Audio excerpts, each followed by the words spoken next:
Today we're going to be talking about working with different subjects here in the morning. And when I talk about different subjects, well, you're going to see. We're going to talk about mountains and trees and forests. And each type of subject that you have kind of has a slightly different treatment and a different approach to photographing them. And so let's go ahead and get started with what we love here in the Northwest, which are mountains. And we've got some great mountains. We have a huge mountain range. If you're not familiar with the Pacific Northwest, there's a huge lineup of volcanoes and mountain ridges here in Washington and Oregon and the great Northwest. And we spend a lot of time up there because it's a very beautiful country.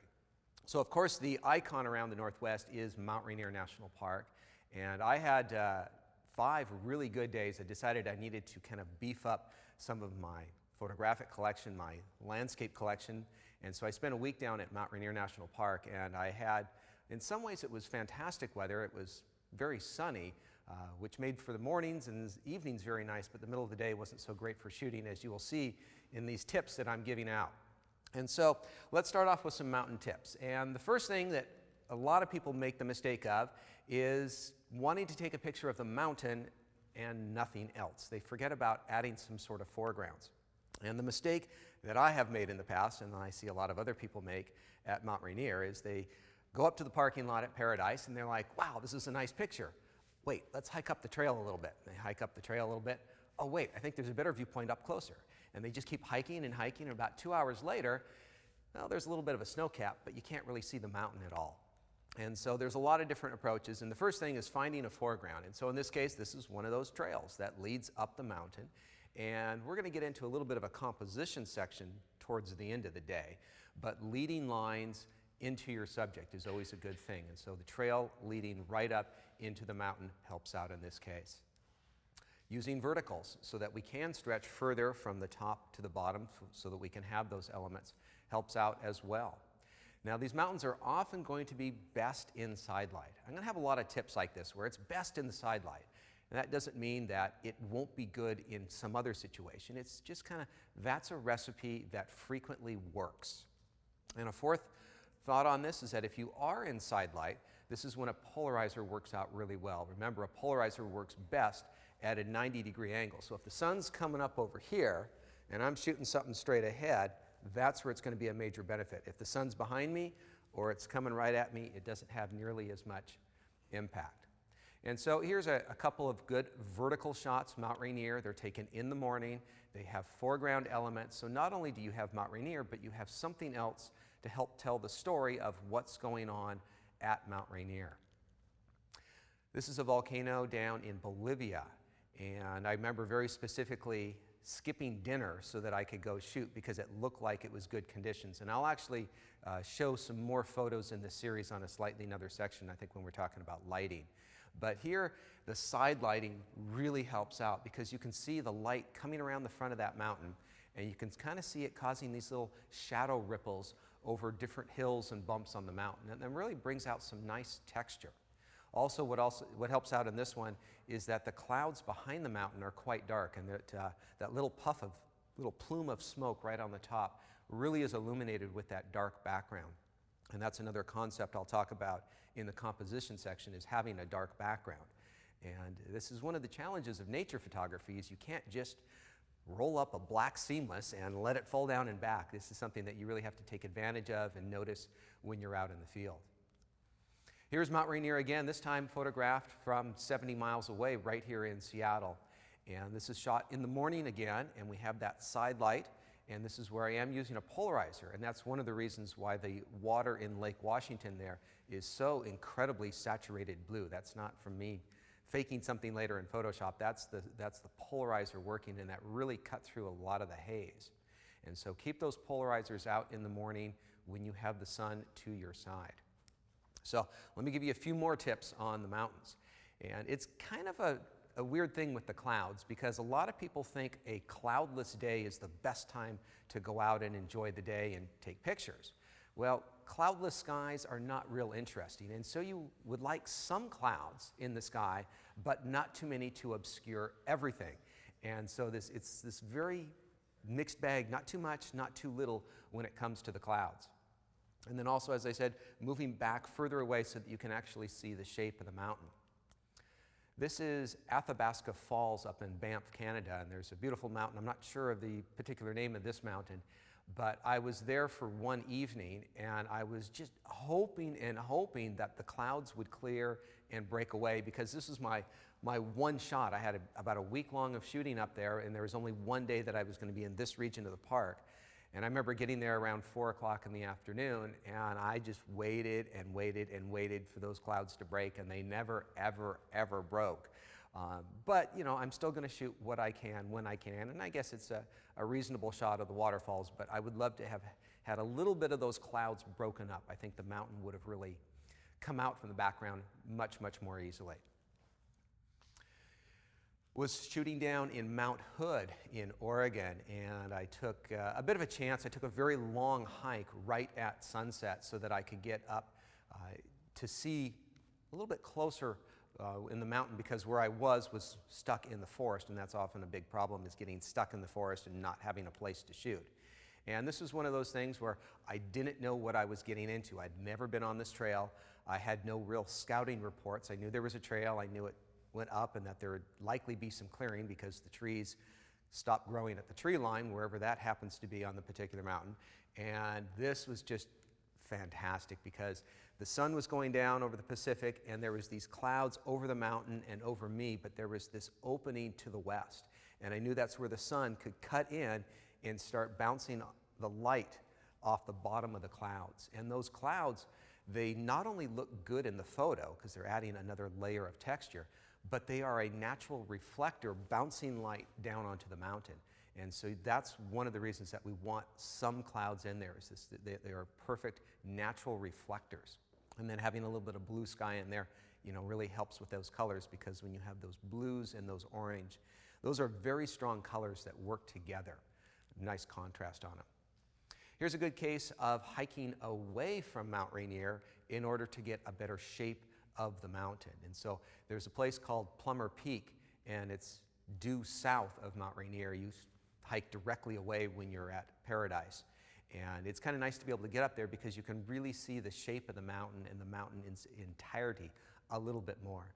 And you'll notice that I included the trees in the lower left just to let you know that there's some ridge line in the foreground to add a little bit of depth to that photograph. Having depth in a two-dimensional photograph is really nice to be able to add that element because, well, we don't have 3 dimensions in our 2D photographs, and that's one way of adding that appearance into the 2 dimensions. All right, let's dive down a little bit and jump into the forest. Working in the forest. The sunny day, great time to go hiking in the forest. That's true for a nice hike. You don't have to bring your rain gear. You're not going to get cold. It's very convenient. But you want to go to the forest on a cloudy day. The sunny days are very, very challenging because you have these beams of light coming in. It makes it very, very contrasty. And so if it is going to be sunny and you really want to get good photos in the forest, you need to go when the sun is extremely low on the horizon, just at sunrise or just at sunset.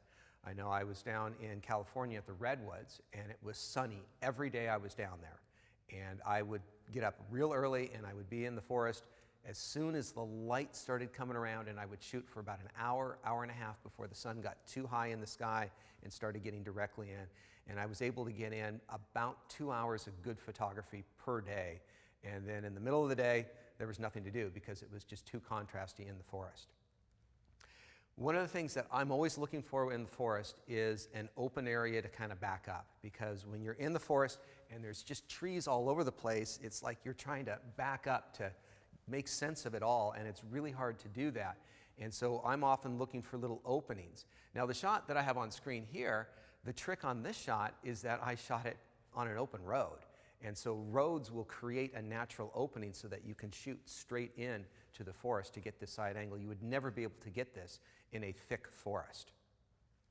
The polarizer is surprisingly helpful when you are getting in on these situations. If you remember the polarizer conversation from the earlier section on filters, it works very well in forests. Polarizers are reducing the reflection of light when there is a strong light coming from a very specific direction. And on a cloudy day, that may not seem like a strong light, but it is. And it may not seem like it's coming from a specific direction. But remember, when you're in a forest, the light's not all coming in from all over directions. It's filtering in through those trees And the light is essentially coming in straight down. And so it's a very, very directional light where the polarizer has very, very strong impact. So here is about my last shot of the day in the morning down at the Redwoods. The sun has just come up.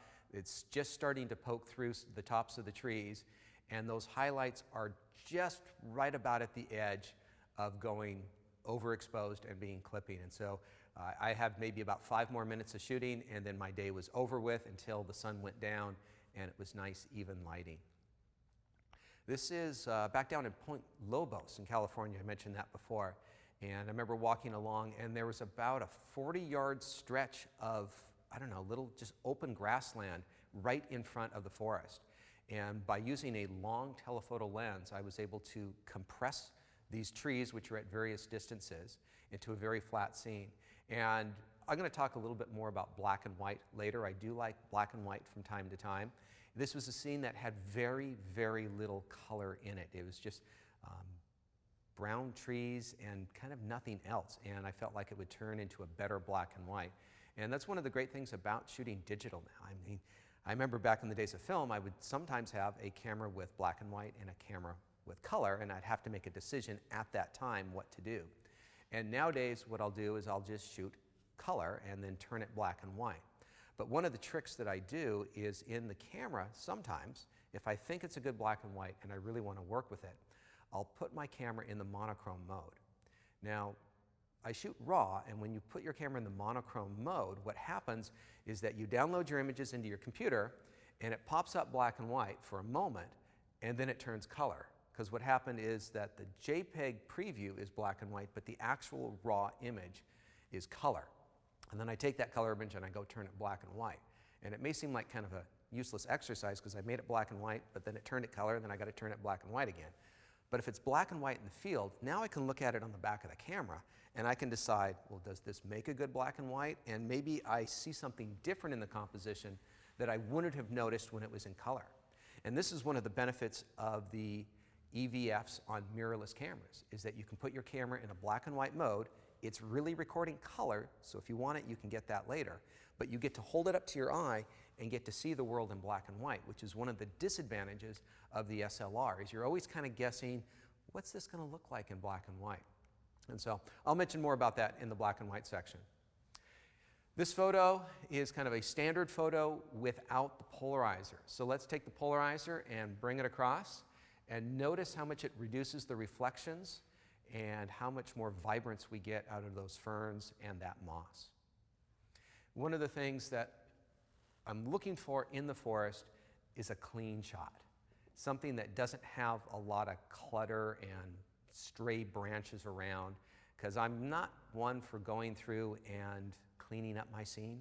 There are certain ethical standards that we might start a whole discussion on, but I'm trying to look for something that's clean, that tells a very simple story.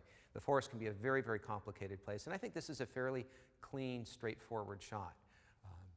And so that's what I'm looking for, those kind of smooth, even patterns. This is from a little forested area down in Oregon. You know, looking for that best part of the tree. I'm not trying to show the whole tree. It's another mistake that a lot of people make, is they're trying to show everything in one shot. And that goes true with a lot of different types of photography, but especially in nature, is they're trying to get the wide angle lens on there. And this is a good example of using that 70 to 200 zoom lens, zooming in and just capturing a little sense of that place. All right, I just shoot a lot in forest, so let me give you some more tips in the forest. Look up, look down. There's things that are great above you and down below you with that macro lens. Well, I guess I just said this. Don't try to capture everything in one shot. Sometimes I get ahead of myself. Be careful of those bright skies when you are pointed up, higher up. And if you have a foggy day, that is a fantastic time to get out there. So this shot is shot with a macro lens. It's a 100mm macro, and there's a few weeks in the springtime here in the Northwest where the ferns are growing and they're just young and they're busting out and they're great to shoot. Much later in the season, they get well worn and they don't look nearly as nice. And so going there at the right time is also critical. Down in California at the Redwoods, this is one of my favorite shots down there. I know there's a lot of people who love shooting these straight up shots. And this one, a couple of little tricks to let you know about. Number one, it's a fisheye lens. And I don't really go into fisheyes because I don't use those very much in nature photography. It doesn't look natural having all these bendy lines. And the secret to having this not have those bendy lines in them is that all the lines that run through the middle of a fisheye are going to be straight. And in this case, all lines lead to the middle of the frame. And so none of them are going to be curved at all. If I had pointed it straight forward, you would see trees all bent off on the sides, and I don't really like that type of look. But this enabled me to kind of reach down and see as much of the trees on either side of me. The key thing that also made this shot work for me is that these two main trees at diagonals are extremely close together. They're about 6 feet apart, and they were the closest two big trees that I could find. And having those closer means that you can see more of the bark on the trees, and they filled up more of the frame. This is from Yosemite National Park, and another good example of not trying to capture everything in one shot. These extremely old and very large trees are very, very difficult to capture in one shot. I did see a great shot that National Geographic did where they captured one giant tree in one shot. I'm sure some of you saw it. And the way that they photographed it is they spent about a week hooking up a cable system, and they had, let me try to remember this, I think they had 6 cameras mounted on a trolley system that were shooting a panoramic, and they would lift it up, they would shoot one shot, they would lift it up, and they would shoot multiple shots, bring it up and shoot some more, and eventually they shot something like 36 shots of the whole tree and then stitched it all together. And so that was the extent that they had to go to photograph one big tree in one shot. Most of us don't have those resources, so we're going to have to work with something else. And just showing us a sense of the trunks gives us a nice feel for that type of forest. One of the things you have to be really careful about is the bright sky poking through in the backgrounds. And so this one, there's a little bit of, I don't know if it's fog or kind of very low level clouds, but it isn't quite too bright. But those bright spots attract our eyes. And if it gets to be too bright, it's going to be very, very distracting. In some upcoming photographs, I'll show you where there are too bright. It's too bright, and it really throws off the entire picture. It becomes too contrasty. This is down in California, foggy day, fantastic time, very graphic and simple, good time for black and white photography. Simple lines, nice little pattern in there. So yeah, we got a bunch of macro stuff. The macro section's a little bit larger. We could do a whole class on macro, but we're going to do a good section on macro here. And so for doing these close-ups, overcast days are definitely the way to go. Makes things very, very easy. Getting your camera parallel to your subject, I got a nice little illustration to illustrate exactly what I mean by this one. Manual focus is going to be much, much easier. I know there's a lot of newcomers that are like, well, my camera does autofocus and I'll just let the camera do it because it does such a good job. It's very frustrating working with macro and autofocus, and it's much better to use manual focus and move the camera closer and further away to adjust focus. And so if you want to do that sort of system, as I say, moving the camera away for focus, and if you want to change the magnification size, how big your subject is, you would actually do that by changing focusing on the camera. So if you want it to be as big as possible, rack your camera to the minimum focusing distance and then slowly move it in. And this is where it might help to have one of those macro focusing rails that I showed you yesterday. I don't use those, but if I'm working on something, I just try to move my tripod, inch it forward, or centimeter it forward, millimeter it forward, just ever so slightly. So one of the most important aspects is getting things as sharp as possible, keeping them in focus. And so this is going to be keeping the camera parallel to the subject. So what am I photographing here? The tops of some mushrooms. And let's go to the illustration. All right, so here are the mushrooms, and here's my camera, and this is what I am not doing. Okay, the focus plane in the camera is right here, and where is the subject plane? Well, it's exactly parallel to the plane in the camera, unless, of course, you're using a tilt-shift lens, which we're not talking about. But the subject plane is parallel to the focal plane. When I have a little bit of depth of field, maybe f11, f16 set, it's going to extend in front and behind that subject plane. But you can see in this illustration, the front edge of the mushrooms and the back of them are not in focus. And so what we need to make sure is that the plane where the sensor is exactly parallel to where your subject is. And so you have to be able to position your camera directly over your subject or directly at your subject so that when you set it to have a little bit of depth of field, you'll get everything in focus. And so here it's really a matter of figuring out the exact correct position for the camera and getting it there. So here on the left is an example of an incorrectly lined up photograph. You'll see on the left picture, the upper right-hand corner of that leaf is out of focus simply because my camera was not quite parallel to the subject. And so you could try to set more depth of field, but there's going to be a limit to that. And you want to start with your camera in the best position possible. And so some examples of shooting my subject straight on with my subject and my camera parallel to each other.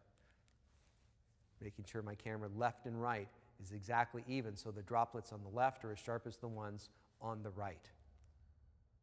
Some more tips for shooting macro. You will constantly be challenged by the shallow depth of field, and this is where that focus stacking that we talked about in the focus section might come in handy.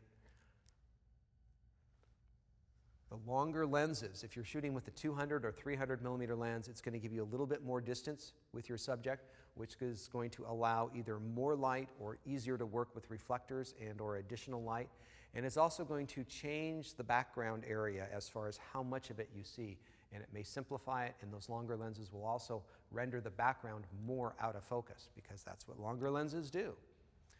Things on limbs move in the wind. You got to be really careful because you'll see these things that are dangling out on a long branch and they're constantly bouncing around and they're going to be virtually impossible to photograph. I know a lot of people, they'll be walking down the trail and they'll see some flowers and like, oh, that's so awesome, John, take a shot, get your camera out. And these flowers, they're all just doing this little dance here and I'm like, I am never going to get a shot with these flowers moving. And so I sometimes look for flowers that are either shorter or maybe they're growing up against another branch which is really solid, so that one happens to be nice and steady. Or maybe if I'm really tricky, I'll take a stick and I'll try to steady that flower so it's not moving as much in the wind. In fact, there's a device called a plamp. And what you do is you set your tripod up near your little flower, you clip one end onto your tripod and you clip the other end onto the stem of the flower or whatever it is that you're shooting. And that way it holds it as steady as your tripod, and then you can unclamp it and nothing's been harmed and you release the flower back into the wild. Using out of focus subjects for framing can be kind of nice because we do have that shallow depth of field. We do have this out of focus area to work with. One of my favorite macro shots is not shot with a macro lens. This is shot with a 300 millimeter lens and an extension tube. We talked about those in the focusing section yesterday. And so here I have, I think, a 25 millimeter extension tube on my 300 millimeter lens, which has a minimum focusing distance of probably 5 feet, but I think I got it down to around 3 feet or so. And getting the camera down very, very low to the ground, keeping a very simple background, just some out of focus grass in the background. Here is a short video clip, and you can see that there's just this ever so slight movement in this flower. And that's going to be enough that I wouldn't bother photographing this flower at all.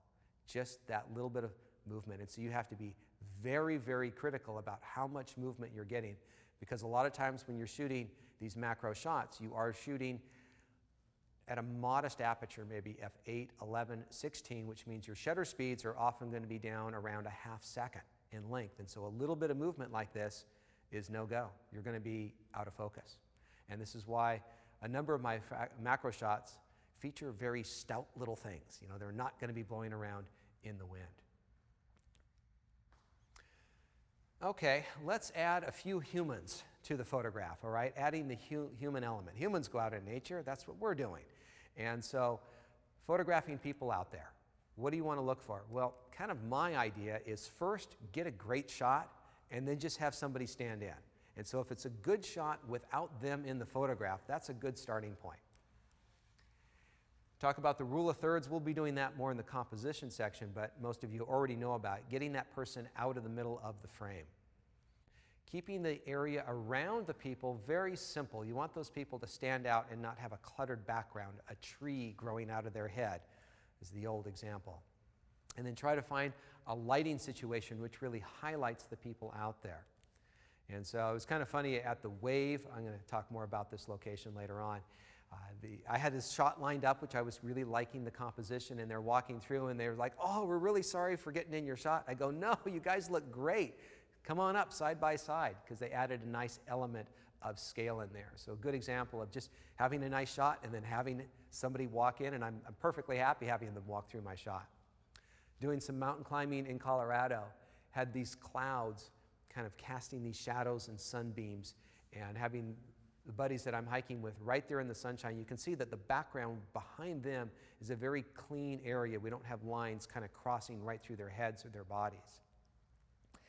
Down in the Slot Canyons in Utah, using a backlit situation. Having that human element kind of small, a little off-center, can look very good. A big part of my personal history is doing a lot of adventures in great locations. And I had the whole thing where I was taking lots of photos on these little epic trips that I would take, and then we were doing slideshows, so we were doing a lot of photography out there. And so we're really trying to show the environment that we're in. And this is my buddy Tim, and we're biking across one of the interior roads of Iceland, which is a very rough and remote place. And we wanted to show that desolation. So we want to have a sense of the place that they are. And I've done a lot of self-timer shots long before they were called selfie shots. And I have my own idea of what looks good, and I'm kind of tired of these stupid grin self-timer shots. So I'm going to show you some alternates to that. And then capturing just the simple little things that are going on can be very, very nice. And the implied adventure, I'll show you what I mean by that. And so first off, just having a sense of scale and place. And this is oftentimes where I want the person fairly small in the frame, big enough to recognize as a person and what they're doing, but to show the desolation of this location. The self-timer without the stupid grin. And so in this case, we would set the camera up, and then we would go about doing something that we would naturally be doing anyway. And this was a very lucky shot in Iceland because we were dealing with a lot of wind, and I set the camera up off the side of the roads right in front of a bush, and it just happened to be really blowing right when the shot took place, and so you get this nice blur. And in the story we were trying to tell was that we were battling headwinds, and this photo tells that story to some degree. Another self-timer shot where we're just casually capturing what we're doing anyway, where we were eating dinner in the lee of the boat here, trying to stay out of the wind. And it's a self-timer, it's a setup, it's kind of a fake shot, but it's just like, okay, what are we normally doing? Well, we're just eating dinner now. Well, I'm just going to set up a camera and take a picture, and you forget that we're going to be taking it. Don't look at the camera and give us a stupid smile. And this is our implied adventure. And so just having the bikes mounted on the car at night, leaving the camera out at the campsite, shooting about a 4-hour exposure. You can get a sense that, okay, there's something else going on. And so if you are going out on these great adventures, getting that tent shot out there, just to kind of get a sense of the environment, even though there's no person in it, it lets you know where you are and what you're doing.